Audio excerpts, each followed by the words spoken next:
Hello বন্ধুরা, good morning সবাইকে। রাধে রাধে। কেমন আছেন সকলে? আশা করি সকলে ভালো আছেন। তো আজকে নতুন একটা ব্লগ শুরু করছি আমার দিদির বাড়ি থেকে। তো ব্লগটি যদি ভালো লাগে থেকে অবশ্যই তোমরা পুরোটা দেখবে, তাহলে অবশ্যই ভালো লাগবে। এখানে দেখো সকাল সকাল আমাদের গোপু সোনাকে দিদি পুজো দিবে। তো তারপর দেখো আমি স্নান করে নিয়েছিলাম এখানে।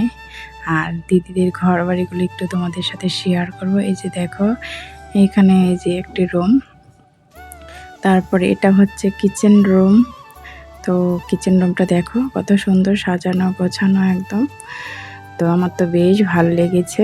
আর এখানে আরেকটা রুম, তো একটু আওলা জাওলা আছে, কারণ সকালে ঘুম থেকে উঠে আমি বিছানাটা যে গোছাইনি, তারপরে গুছিয়ে নিয়েছিলাম। আর এখানে বাইরের সাইডটা।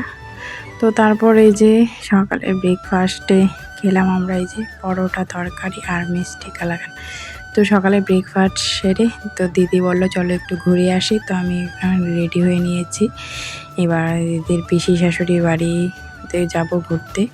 তো আমরা বেশি দূর না, ওখানে কাছেই সবার বাড়ি, তাই সবার বাড়ি বাড়ি একটু ঘুরে তারপর চলে গেলাম আরেকটা দিদির চায়ের বাড়িতে। এখানে দেখো কত সুন্দর পুরো গাছগাছালি, দেখে খুবই ভালো লাগলো। এখানে দেখো কত রঙের ফুল। তারপর ওদের বাড়িটা একদম মানে ব্রিজটা ছিল নদীর উপরে, তার জন্য বেশি ভালো লাগছিল। আর আমার তো পুরো মানে ফুলের গাছ, ওগুলো দেখতে বেশ ভালো লাগে আমার।